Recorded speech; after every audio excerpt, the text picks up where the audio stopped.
Feels good. That's all the time I needed to fill. I appreciate that. Thank you, man. Feels great.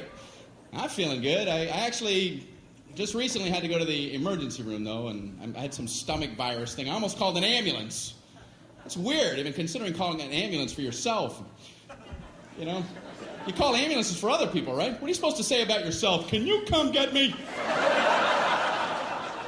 Yeah, I don't feel so good. Just come on in, I'll be lying on the floor.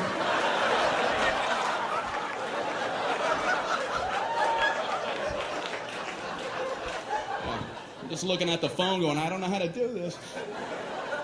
I don't know what to do. It was at night, so I drove myself to the emergency room. That's a nice, relaxing drive. No, after you. Merge, everybody merge. I'm only imploding.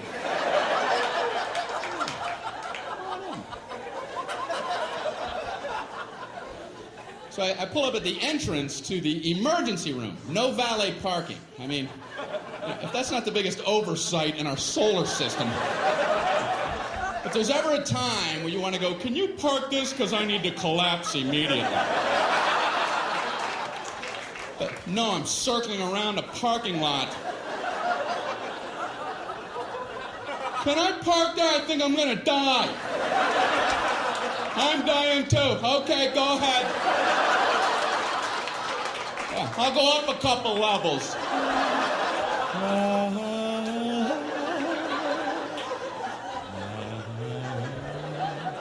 Unbelievable.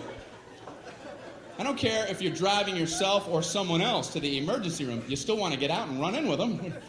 Are you supposed to drop somebody off and go park a car? Okay, you go in. Tell them you're shot.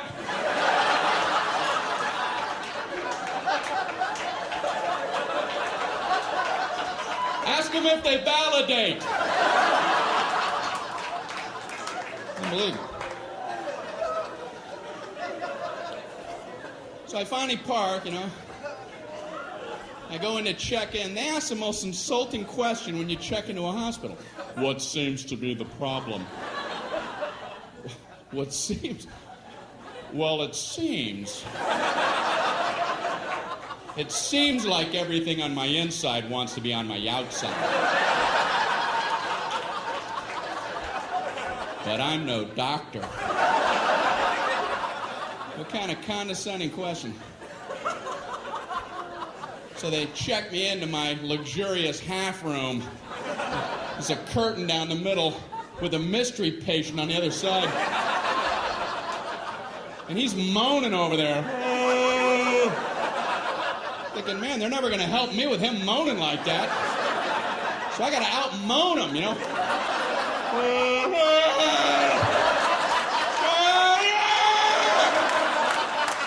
Quit moaning, we're all hurting.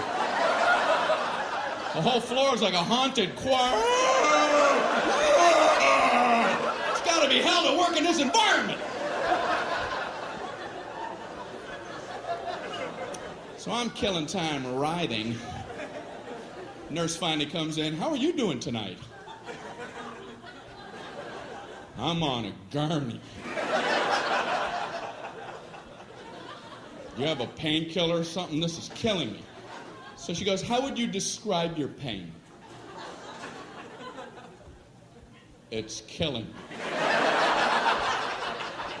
I don't know if you remember that part. Ouch.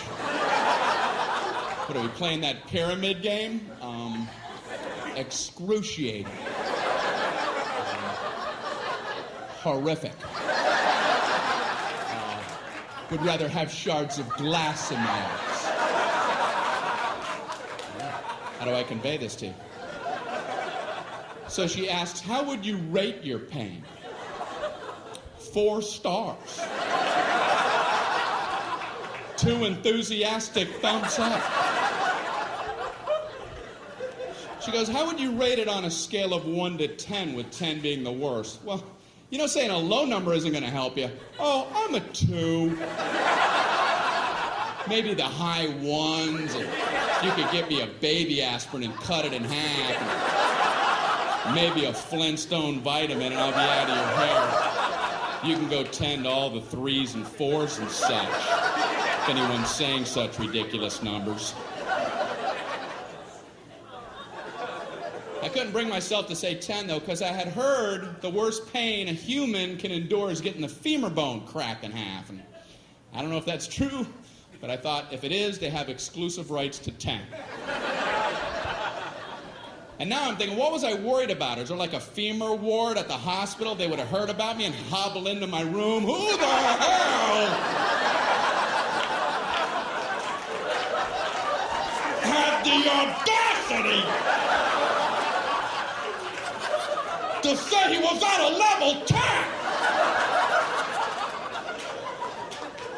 You know nothing about 10. Give me a sledgehammer. Let me show you what 10 is all about, Mr. Tommy Ache. No! No! No! How can I possibly say 10? I can't. So I thought I'll say 9. And then I thought, no, childbirth. I better not try to compete with that. And then I'm thinking, you know, it must be hell giving childbirth when your femur bone's cracked.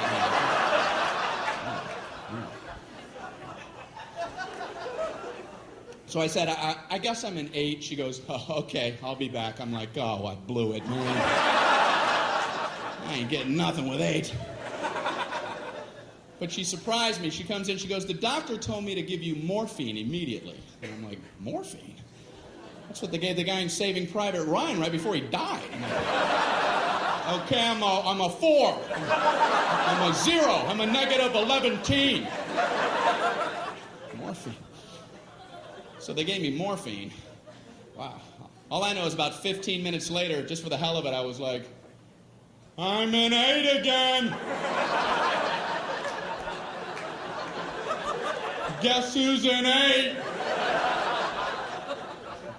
And they finally checked me out. I'm walking down the hall going, say 8, say 8, say 8, say 8. Happy 8 day.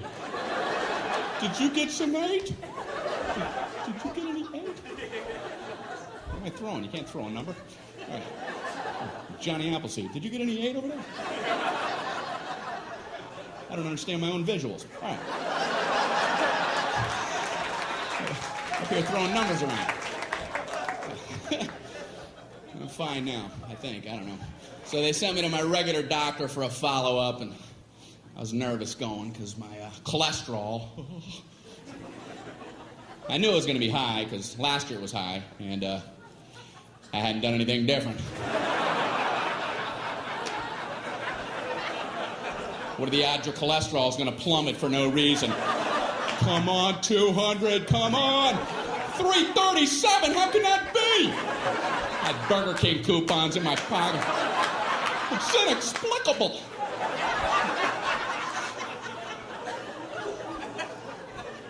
So I was nervous.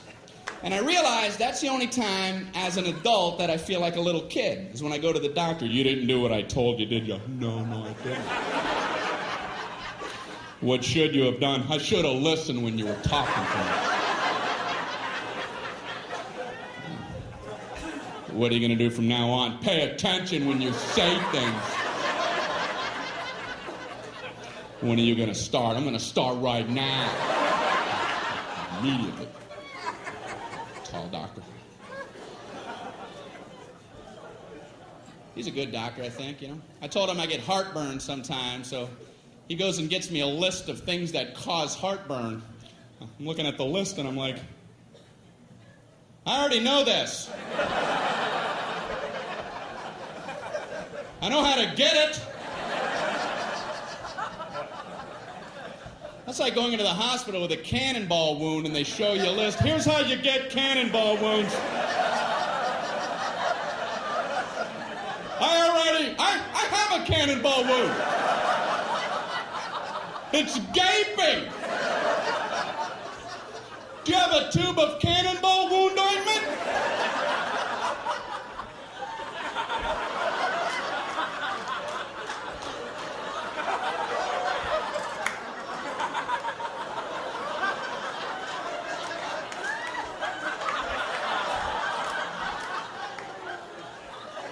Number one, do not stand directly in front of a cannon. How true that is.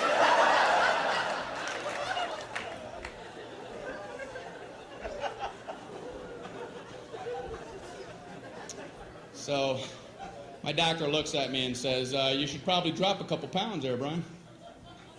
Thank you. Only your doctor has carte blanche on insults. He just insults you for a while, and then you pay him for the insults on the way out. Boy, you should lose some weight, and those moles are looking pretty weird. All right, how much for that, Doc? When can we get together again? Big fat mole man walking out of your office. Thanks for the confidence boost. I'm off to the Macy's Day Parade. Grab a rope! What does he care? You're big and you're ugly. Next. He does care. Doctors are good people. That's why they avoid the word pain. It's a buzzword. They won't hit it a lot. They don't want to scare anybody. Doctors will tell you all about pressure. They'll tell you all about the pressure you're going to experience. If a doctor tells you you're about to feel some pressure, buckle up. In a moment, you're going to feel a little bit of pressure. The pressure hurt like hell! Pressure. All pain involves pressure. That's one of the definitions of pain. He could be swinging a 2x4 at your head. In a moment, you're going to feel a little bit of pressure.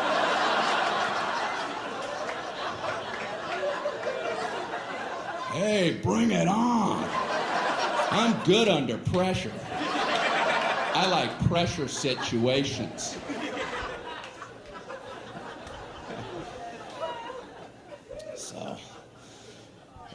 So my doctor, he told me to watch what I'm eating, told me to read food labels.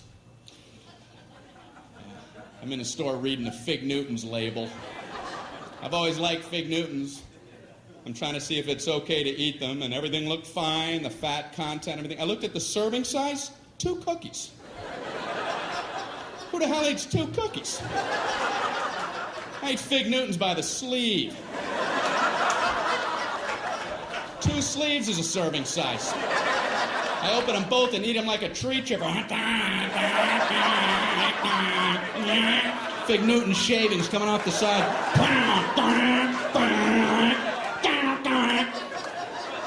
Then I put a Newton catcher and empty that bag out as a snack. What the hell are they talking about? 2 Fig Newtons. They're the size of a postage stamp. You want another one? Oh, I don't know. I've already had 2 whole entire Fig Newtons. Maybe I could try to muscle one more down, but I don't think I'm gonna... Right, I'm stuffed to the rafters.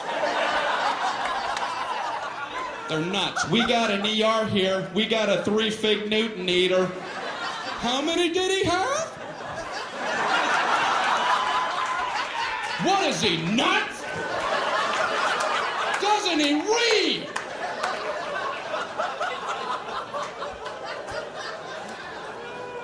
Who's coming up with serving sizes? A serving size of ice cream is a half a cup. What is that? What? Is that like a joke some guy put on there? Hey, come here. Look what I put for the serving size.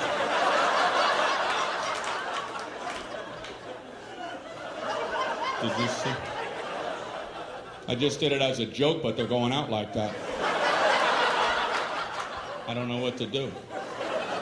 Just let it go. I guess there's nothing you can do now. You ever know anybody to eat a half a cup of ice cream? Hey, you want to go grab something to eat? Oh, no. I had a half a cup of ice cream. Yeah, a whole half a cup. I just kept eating and eating and eating. I must have had 2 spoonfuls. I think a serving size of ice cream is when you hear the spoon hit the bottom of the container, you know? Clank, and you can't do this anymore. I even ripped the side. Not sure what they're talking about for the half a cup of ice cream. I have to lay off dairy, though. That's what my doctor threw in as I was leaving his office. Oh, and lay off dairy. I'm like, what the hell? What kind of blanket sweep is that? And no more happiness. Away with you. Does he care? I'm trying to lay off dairy. I'm in the supermarket with my little cart, and I'm trying to avoid the dairy aisle. I can see they all have party hats on over there.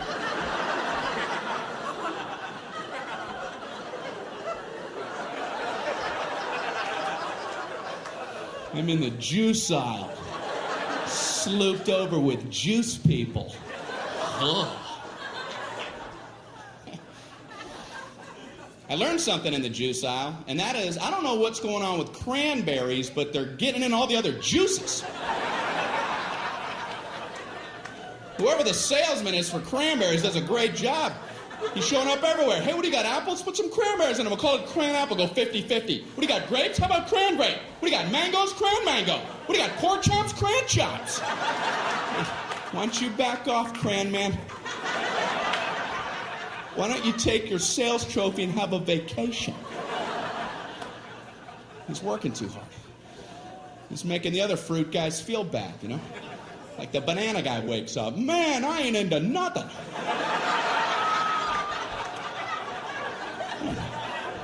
Cram man's all coupled up. You gotta get cracking, banana man. You gotta get on a stick. My doctor also told me to, eat more fruit. So I had some Pop-Tarts this morning. Nice thin layer in there. You ever look at a Pop-Tarts box? They have directions on there. Can there be a simpler food item than Pop-Tarts? Like if the directions weren't on there, would somebody, what the? How do I get that goodness in me?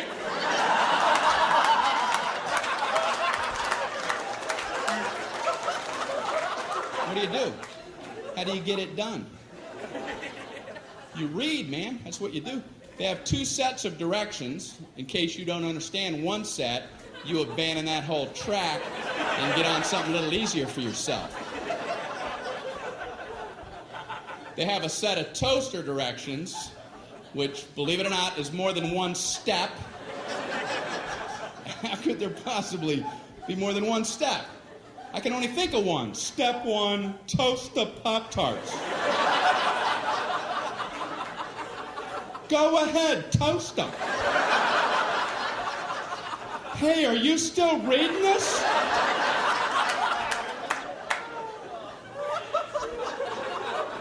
But they've managed to break them into smaller increments. These are some of the actual steps. I would love to be in the room watching somebody who has to consult these toaster steps. Okay, number 1, remove pastry from pouch.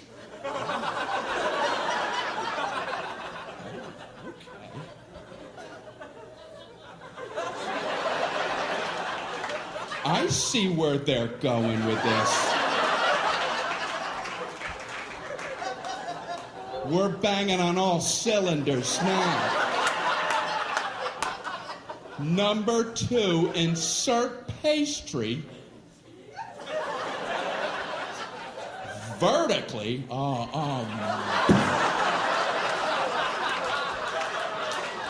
They're reading toaster direction. You're going to throw the vertical concept at them?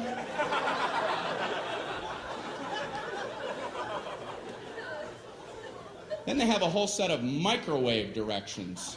That just blew me away that you could actually microwave a Pop-Tart. I mean, how long does it take to toast a Pop-Tart?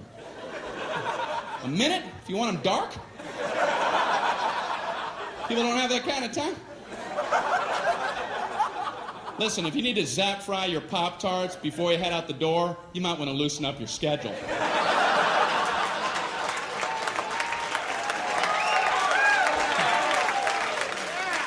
And I swear it says microwave on high for 3 seconds. I don't think I want to wake up and be eaten in 3 seconds. The alarm goes off. Put them in ding. It's late. I gotta get out of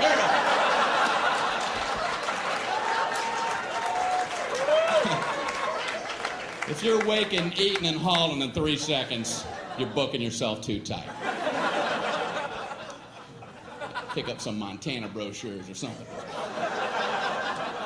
You're not living properly. We just moved. I called UPS to ask them to help out with some boxes. And, they're a good service, but you have to have information ready about your boxes before you even call them. I had no idea.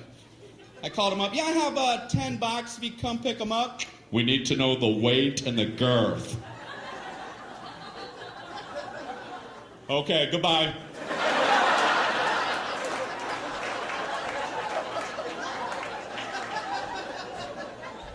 So I called back, we need the weight and the girth. Okay, I don't know what the weight is, and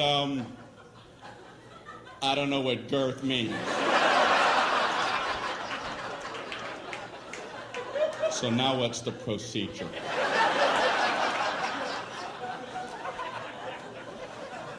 So this guy talks to me like I'm 4 years old. Well, do you have a bathroom scale? Yeah, but if I put the box on a scale, it's going to cover up the numbers!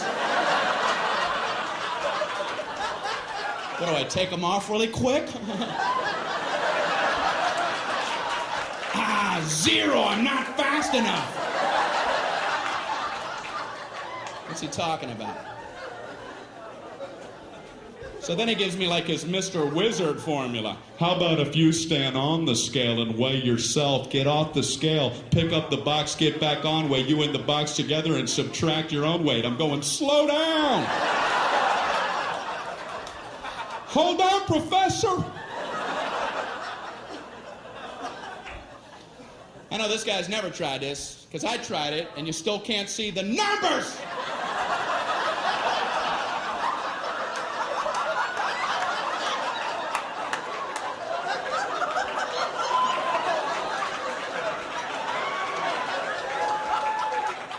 What am I, Mr. Olympia?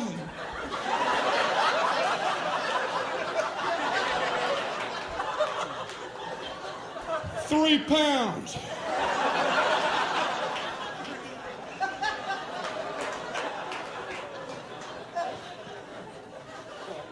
Then I had to hang up in the middle of his girth formula. He kept assuring me it was easy. You know, the girth is very simple to figure out. You take the length and you double that by the smaller of the height after you triangulate the hypotenuse from the third side. Okay, I gotta go. I'm getting another call. Yeah, I'm too stupid to talk to you. I just want to not be on with you any longer. So this is true. I figured I would call back and just make up some numbers, Let them come out and pick them up. If it's wrong, I'll pay the difference. Just dispatch the truck. Please. So I called back. Yeah, I have 10 boxes and... No, I'm another guy. Yeah, and they all weigh exactly 22 pounds, and they'll have a girth of 3. 3 what? 3 girth units.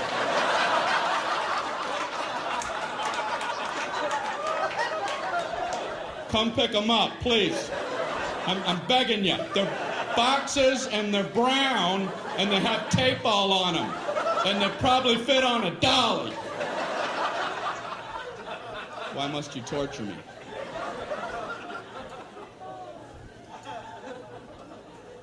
We needed a refrigerator for our new place, and I've never bought a refrigerator in my whole life. I went into the appliance store. There's like 900 of them lined up. There's a salesman there. What's this guy supposed to say about refrigerators? Well, you have this refrigerator right here. This keeps all your food cold for 600.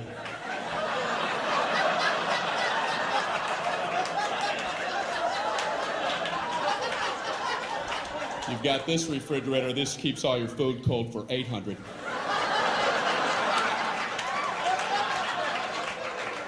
Check this out. 1,400 keeps all your food cold.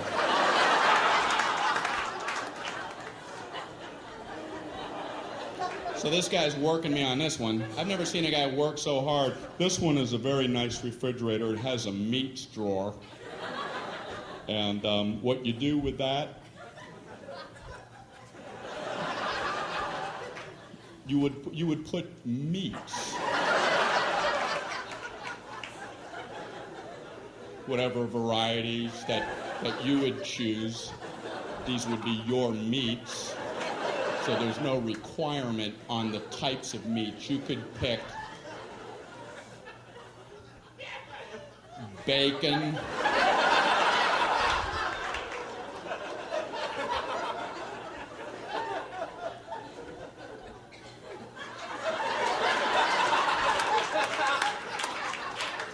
marbled meats.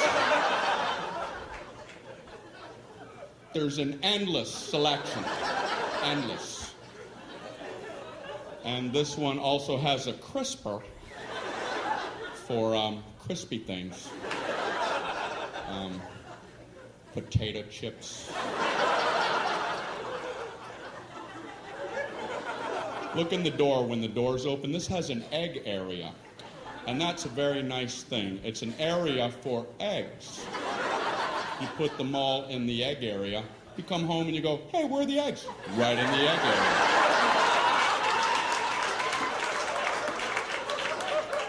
And they're all written in cursive, and that's a real nice feature.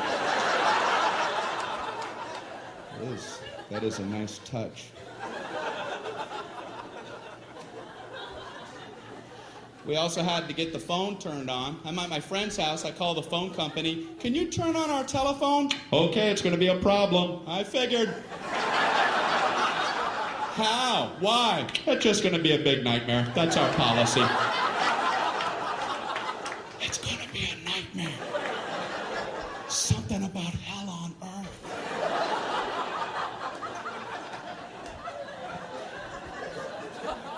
It's different than I thought. I didn't know how it worked, so I asked him, how does that work? Do we have to wait in our home for a few days for the phone people to come out? No, we do it differently now. We can just flip the switch from right here. Oh, great. Can you go ahead and flip it? We're going to flip it next Thursday.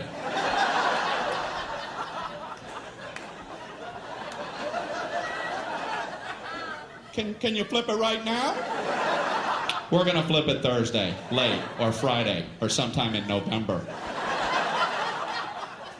Can you see it from where you're at? Can I come down and flip it? What do I know? I guess there's only one flip switch and he has a lot to get to.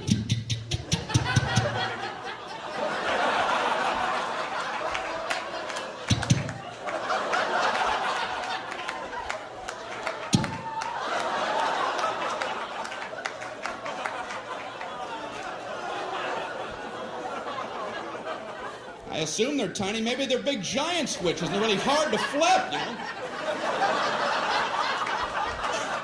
Man, he's never going to get to my house. I'm going to go down there and cheer him on. Go, switch flipper, go! Flip them switches! Flip them good! Switch flipper!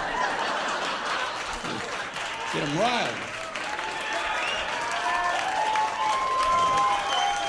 That was great, man. So I had to use a phone to book the flight to come here, and the reservationist gave me a confirmation code. And like I'm an idiot, she gives it to me like this. Mr. Regan, your confirmation code, jot this down. It's B as in boy. Oh, okay. P as in Paul. Slow down. K as in kite. Oh, I know kite. I know all about kite. And Q as in quagmire. Give me another word. I want to fly so badly. I called back to confirm the flight. She wanted to know the confirmation code. I don't know about you, but I feel like an idiot trying to quickly come up with words for letters, and I'm panicking on the phone. The confirmation code, it's B as in, oh man, baked beans.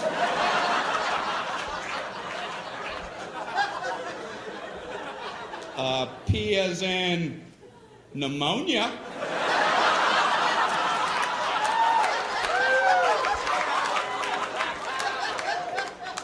K as in Gaddafi.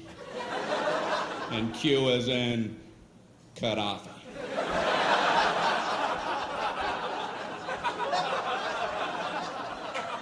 They only do that with letters. Nobody ever does that with numbers. My code, it's 4 as in 423.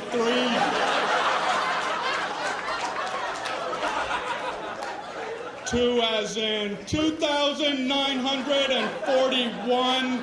No, 47. Pretty short code. Sometimes you'll get a confirmation code that includes zeros and O's. You write them the same way, they're completely different keys. They'll give you the number 1 and the letter I. You write those the same. They're different keys. A small L looks the same. They don't care. You'll never be able to communicate this back clearly. I'd like to give a code to these people for their big vacation. Here's your confirmation code. You're going to need this for your vacation. Are you ready? Okay, it's 11I 1000I10001I small L. Yes. Bon voyage.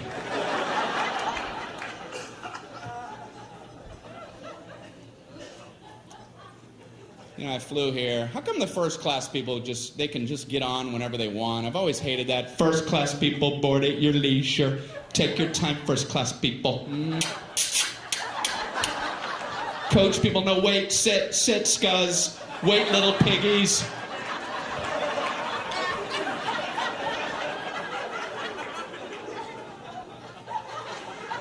So when you do get on, the first class people, they're already sitting there. They're all sprawled out in their big thrones. Bring me the head of a pig.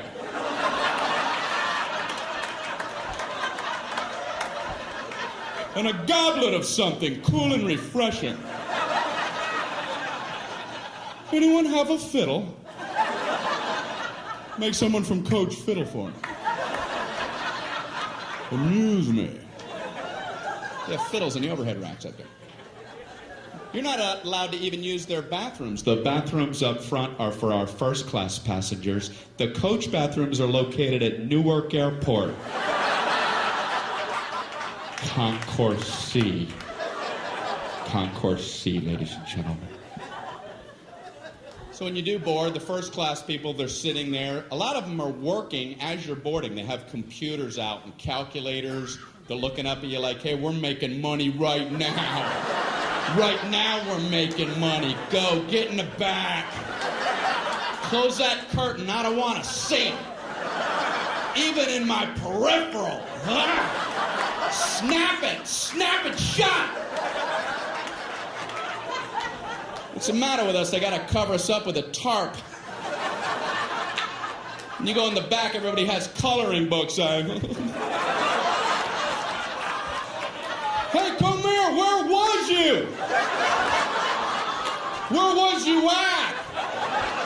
You're in the middle, and there's 9 of us, and you're in the middle, and we have all the armrests, so you gotta sit like this.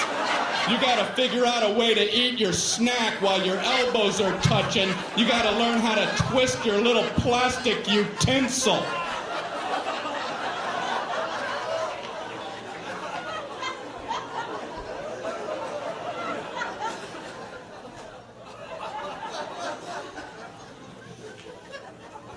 I like to sit way in the back.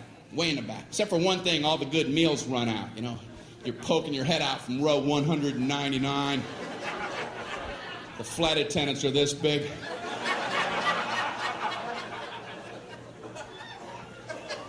You can hear the good meals getting snagged. We have a turkey sandwich, a chicken quesadilla, and a cold fish head. I'm just...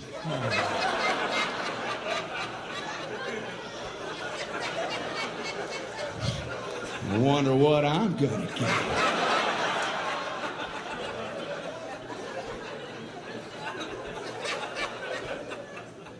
So when they get to the back of the plane, they have to do that flight attendant psychology game and pretend like the good stuff never even existed. It never even was. Would you like a nice cold fish head? They're frozen solid frozen head of fish. The eyeballs in there and the skeleton's coming out. It comes with a turnip and a spork. I was wishing you'd have one of them left, wishing upon a star.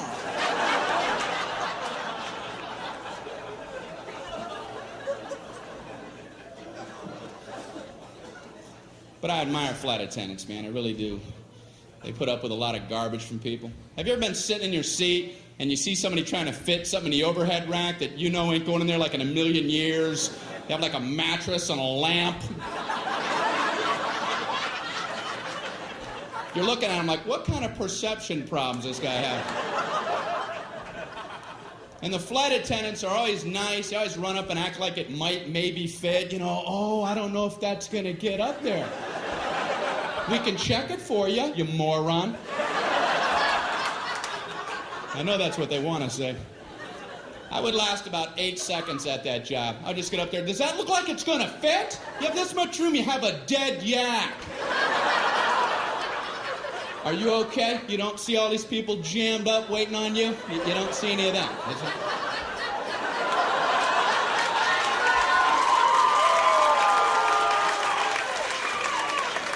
Oh, this is your world. It's all about you. You let us know when you're all set, Captain You Planet.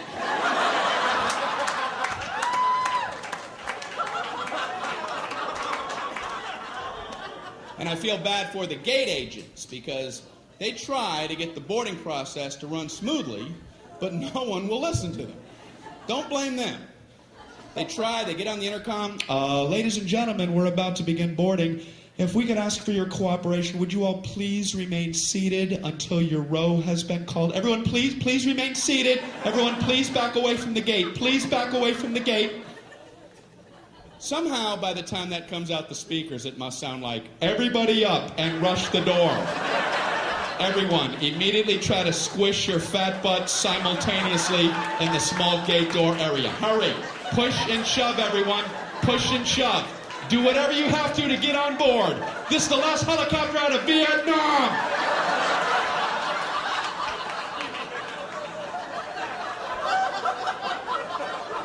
I'm embarrassed to be human. I want to get on! You're gonna get on. I want to get on before everybody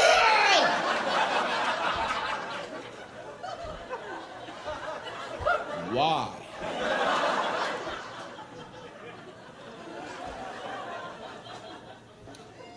Human beings, man. I'm sure you've been at airports with the moving sidewalks. Right? You know the whole stand right, walk left concept? Well, for some people, unlearnable.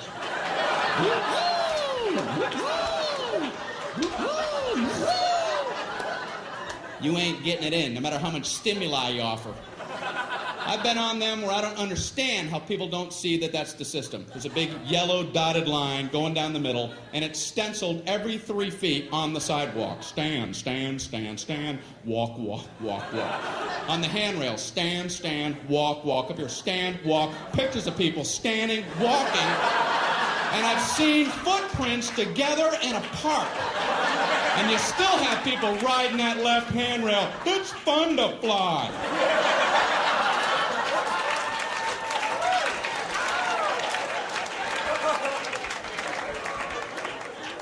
Watch them close, because they're the ones at the end of the moving sidewalk. Whoa. Something changed. Something changed.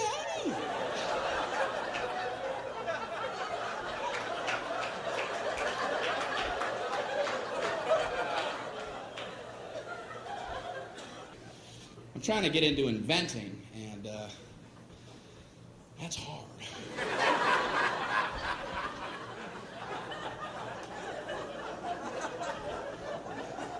I know what I'm going to try to invent, you know. I don't know if I'm being overly ambitious, but I'm trying to invent an ironing board that when you open it, it doesn't sound like this.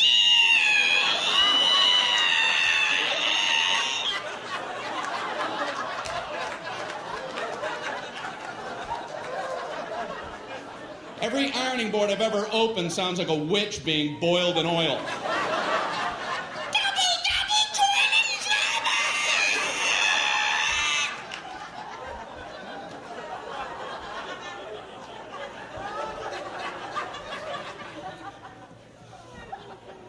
You ever just look at an ironing board? Can you imagine getting that approved in today's safety-conscious world? What did you want to get an approval on? I call it an ironing board. I want to have like a surfboard-shaped device about this high, and I want to support it with two thin crisscrossing poles so the center of gravity is precariously high. So the slightest nudge would be sure to topple it. Then I want to put a big hot metal thing on the top of that with water, the temperature of lava oozing out the sides and dripping off the board for burn wounds. I want one side to be a white hot heat for scarring. I want the sheer weight to be able to cause blunt force trauma. And I want the whole thing to come to a point for puncture wounds. Ooh. Oh. It seems a little unsafe for adults. I'm not finished. I want a cord coming down so you get the toddlers involved.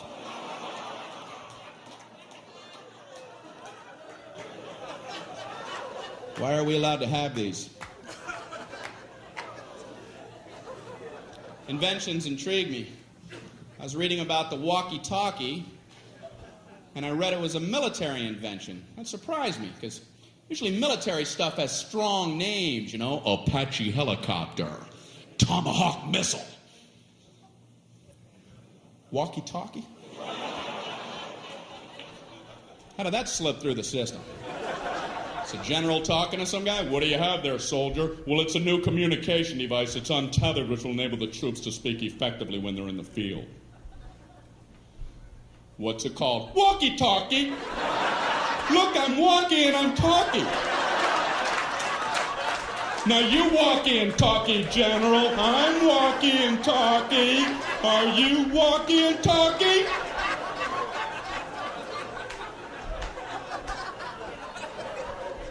I like it, soldier. What's this explosive device? The whammy kablammy. And this is the Rudy Tooty aim and shoot.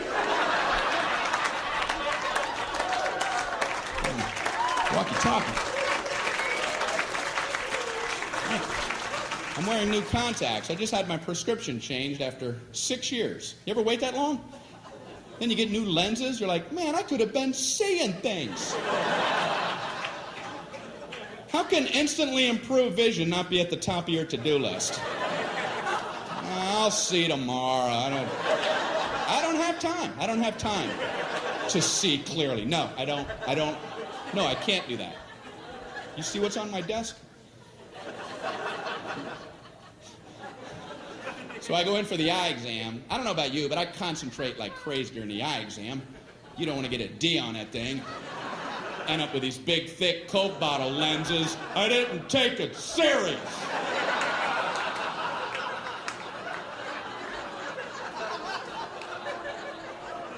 Are you still in here?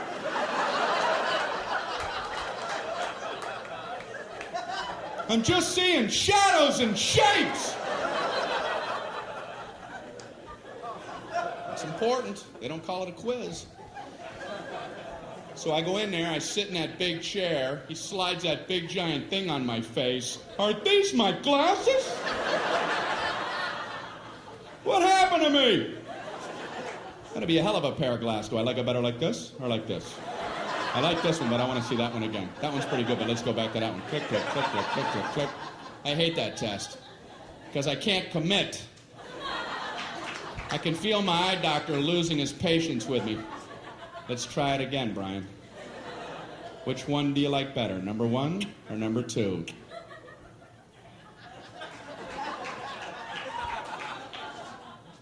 I don't like either one of those. Yeah, but that wasn't the question I asked, was it? I asked you which one you like better, and I was careful to phrase it that way.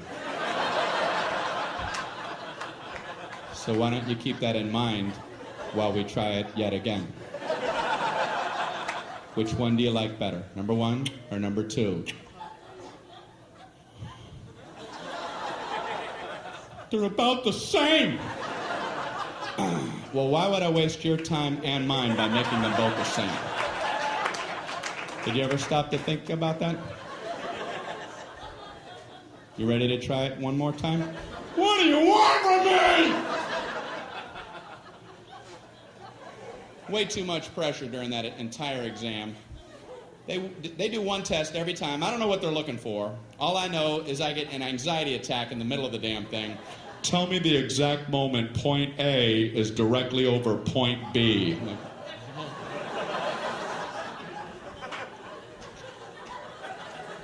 now! No, now! Now! Then! I don't know when it happened. I'm worried if I'm off by 1/8 of a second, I'll get these big, giant Hubble coming attraction glasses. So you must have messed up that A-B test. Did I ever? Grand opening. What are they helping me with? My ability to watch cars pass on the highway? They pass now! And they pass now! Man, how do you do it?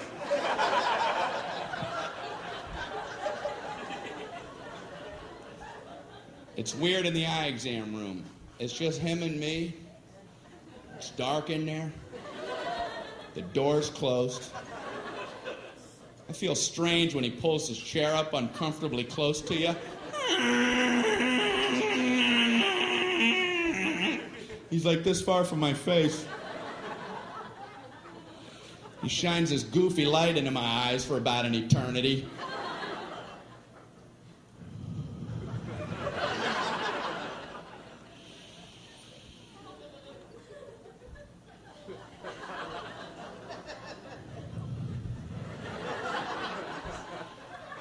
How you doing there?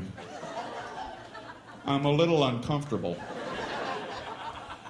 Can you back up a tad? Are you looking at my soul?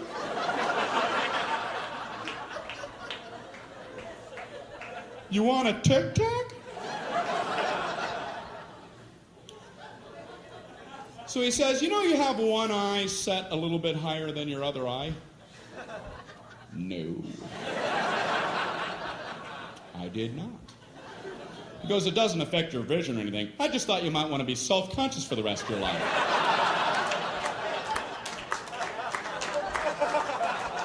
I went out to my car mirror. Am I some kind of monster?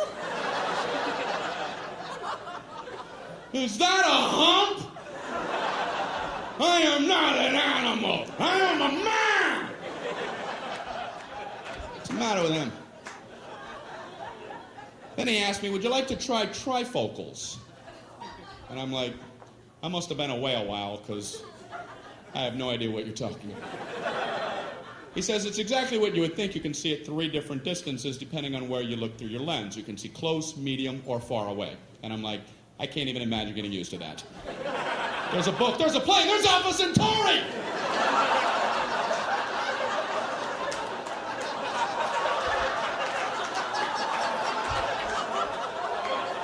Do people need this kind of range? Is that a fly in my nose? Is that a comet? I'm actually kind of quiet off stage. A lot of people don't realize that. I was at a dinner party recently. A bunch of people that I don't know. One guy talking plenty for everybody. And then me, myself, right? And then I, and then myself, and me. I couldn't tell this one about I because I was talking about myself, and then me.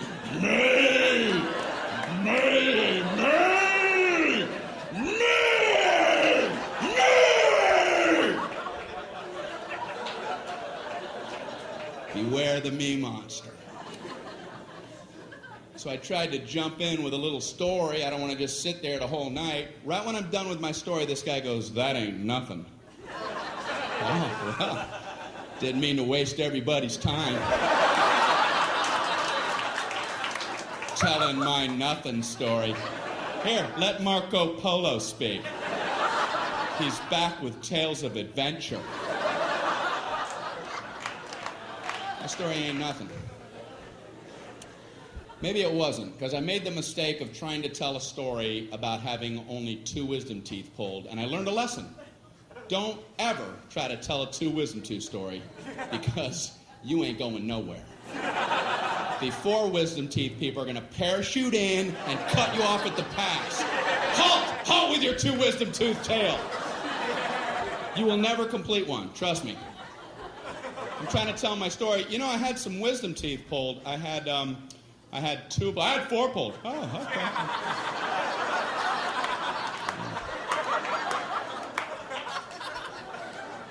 No 5, no 9. I had 9 wisdom teeth pulled. All of mine were impacted. They were all coming upside down. The roots are wrapped around my tongue, coming out my nose. They were tusks. I was a warthog. No anesthesia. They pulled him out with pliers. I was eating corn on the cob that afternoon. Pin the blue ribbon upon his chest. That knocks the socks off of my wisdom tooth tail. Why do people need to top other people? I've never understood it, and I see it all the time. Obviously, people get something out of it. At best, people wait for your lips to stop. Yeah, as soon as... Okay, you, me! You, me! You see the difference? You see that? Now I do. What is it about the human condition? People get something out of that. That's why I have a social fantasy. I wish I was one of the 12 astronauts who have been on our moon. They must love knowing they can beat anybody's story whenever they want. They can sit back quietly at a dinner party while some other person, some me monster's doing his thing, and let him go. Let him run with the line while you be quiet. Oh, really? Let him have his moment. Yeah, I'm a big traveler. I have my business. I got my own global enterprise I got to check on. Driving in the Autobahn because I keep a fleet of sports cars over in Zurich. I get this Swiss account that I got to check on. Mount Kilimanjaro expedition, might have to cancel that. Runways in Aspen are a lot shorter the first time you go in there. The Pacific Rim Company, we're going to try to take that over. Global enterprise.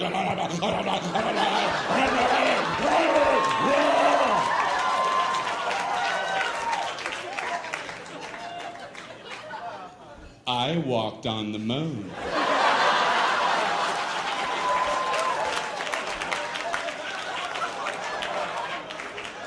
Well, you have the floor, Moonwalker.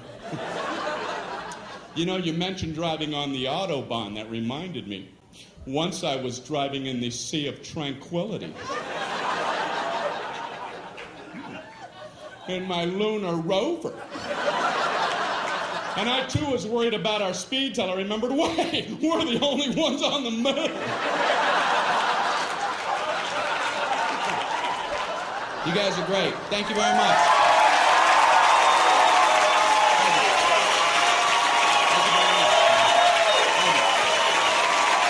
Thank you so much. Appreciate that. Thank you. That's loud.